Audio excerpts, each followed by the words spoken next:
What would be the top three things that every nonprofit should do to dial up retention? Wow. The top three, the first one that comes to mind is measure retention. Because part of the reason we're so focused on donor acquisition is we just want money in the door because we know that's going to be the final question that's asked. So there are a lot of fundraisers that don't necessarily track visits. They don't track cultivation visits, solicitation visits, or stewardship visits. They just track dollars in the door. And so if you start tracking, first of all, retention, you can then break it down to, all right, what are the components of retention? How many people did you say thank you to? What is the system for our gift acknowledgement and then our follow-up with donors? How frequently are we communicating with them? There's all sorts of things under that number that you can start doing to kind of build up to whatever you feel is effective. But I would say for the first year or two, if you don't know, track it, and or else find out what it's been, because you need a benchmark. And if anybody's coming from the business world, it's not what the business world's customer retention has been. So you need to look back on that. So that would be the first one, is measure it.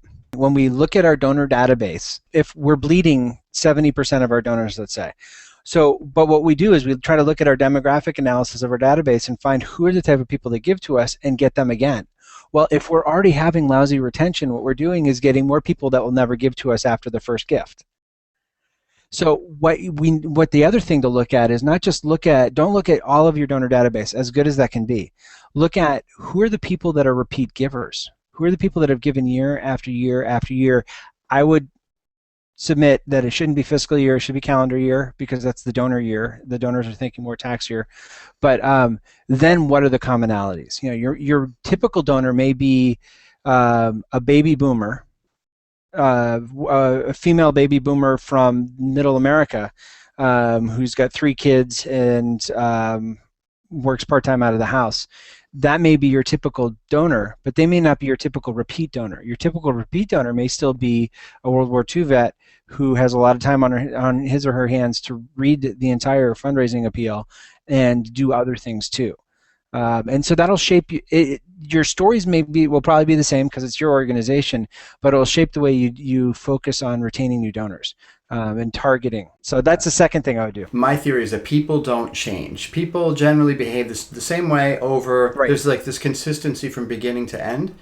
And if you look at the past, you measure it and you look at what kind of person is a repeat donor. Chances are, the future is not going to be different from the past. I was just reading a blog post that you probably saw, parsing out some of President Obama's fundraising, particularly online fundraising, and what they said was that donor voting preferences and political party preferences didn't matter. It was what was the most effective measure was had they given before. So yeah, look at their actions. Have they done this before? Then they're probably likely to do it again. So what's number 3? One thing I guess I would be to check out the February 2013 nonprofit blog Carnival, which conveniently was hosted at fundraisingcoach.com. But there are 16 different people here that give you their take on donor retention. There's even an accountant who has an idea. A guy who teaches accounting at a business school in Ohio submitted a post on how you can tell your story in numbers with the pie chart in a way that is transparent and helps donors see, yep, they're good stewards of my money. Thank people in the way they want to be thanked. And this works if you're going to say 10,000 people or if you're going to say 10 people. First of all, get your gift acknowledgement out. I know it's supposed to be 24 to 48 hours. You know as well as I do, because we're both generous people, most nonprofits don't ever thank or acknowledge the fact that they've received a gift from you. That's just a shame. Bad shame on us as nonprofit industry for not thanking people. You go to a store, you get a receipt. I mean, come on. It's not rocket science. It's just generating letters and sending them out. So do it. But then also look at the ways you're thanking them throughout the year. And it doesn't have to be a glossy image, but try adding one new thing. Try adding, if they're on social media, try showing pictures of your mission taking place. There was a book that came out called Creating Customer Evangelists, and I got Jackie Huba and Ben McConnell's permission to write Creating Donor Evangelists. And one of the things that is sticking out right now from that, they had 6 tenets to helping your donors become not just check writers, but raving fans, people that would actually refer new people to you. And one of them was simply getting pictures of people using your stuff. And my favorite is not far from you. It's Nick's Roast Beef. up on the North Shore in Beverly, Mass. They have little ugly blue bumper stickers that say Nick's Roast Beef across them.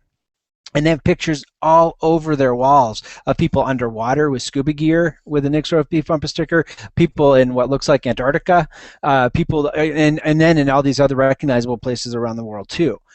With their bumper sticker. So if there's a way that you can get people using something that has your name on it, I just noticed when we started this, I picked up my Mickey Mouse Disney cup, and it's the same thing. I mean, what can you get a picture of someone doing, and then make that a theme? Well, on that note, thanks again, Mark. This is great. And where do you want people to reach you if they're interested in following up? Well, definitely, people can reach me at fundraisingcoach.com. All my contact information and everything is there. The blog post on donor retention is there.